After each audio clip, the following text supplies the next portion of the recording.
hidayah yang Allah berikan kepada kita ini tidak boleh kita tukar dengan apa-apa barang yang bernilai dalam dunia ini, sekali-kali tidak.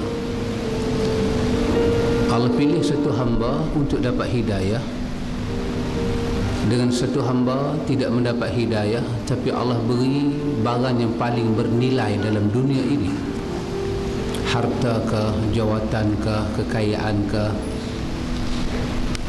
Mungkin pada satu sudut kita boleh menyatakan orang itu jauh lebih beruntung daripada orang yang mendapat hidayah. Tetapi apabila kita membawa hati ini kepada ayat-ayat Allah, ketika itu kita insaf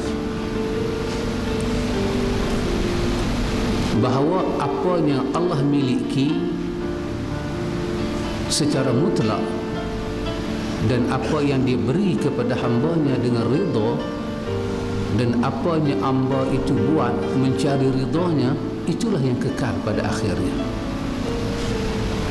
Banyak ayat Allah menyebut wa yabqa wajhu rabbika dzul jalali wal ikram. Allah kata dan yang kekal wajah Allah yang jalal, yang ikram. Di tempat lain Allah menyatakan wa ma 'indakum yanfad wa ma 'indallahi baq. Apa yang kamu miliki, apa yang ada di sisi kamu, yanfad, pasti binasa. Wa ma 'indallahi baq. Apa yang Allah ada di sisi Allah, itulah yang kekal. Ikhwatul iman,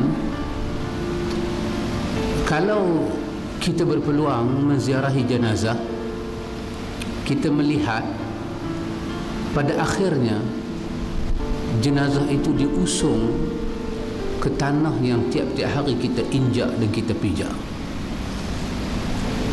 Marilah kita menyingkap i'tibar di balik kain kapan itu. Apa yang kekal, apa yang binasa. Ketika insan ini ditanam, insan itu disemadikan di tanah pusara, kita mengambil i'tibar di belakang kain putih itu, apa yang kekal, apa yang tidak. Rupanya yang kekal itu adalah Allah. Allah kekal. Dan apa-apa yang kita buat kerana dia, pasti kekal.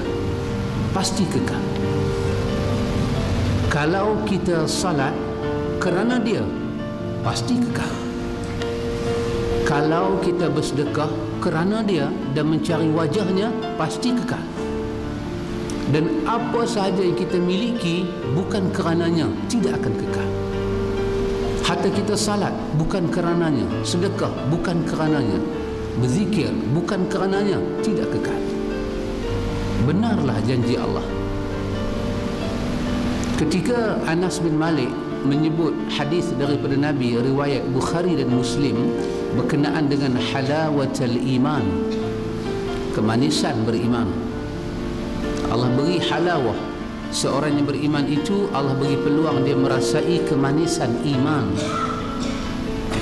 Maka Anas bin Malik menyebut tentang 3 perkara yang baginda sebut.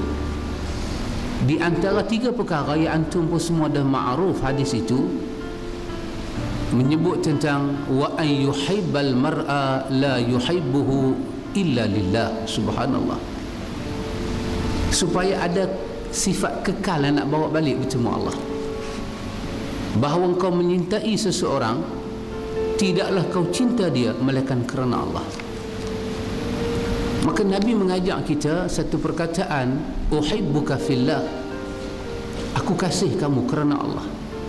Uhibbuka fillah, aku cinta kamu kerana Allah, aku sayang kamu kerana Allah.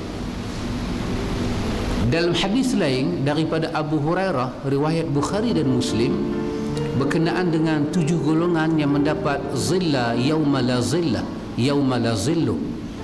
Zillun mendapat teduhan, naungan. Payung juga orang Arab panggil zillun, sebab sifat payung itu dia bagi teduh. golongan itu salah satunya rajulani tahabbani fillah ijtama alaihi wa tafarraqa alaihi, iaitu dua orang yang bertemu kerana Allah, berpisah kerana Allah, mendapat naungan di hari akhirat. Subhanallah, subhanallah. Maka dalam hadis Nabi menyebut, apabila Allah mengasihi seorang hamba, maka Allah akan isytihar di hadapan malaikat tentang hamba yang dia kasih.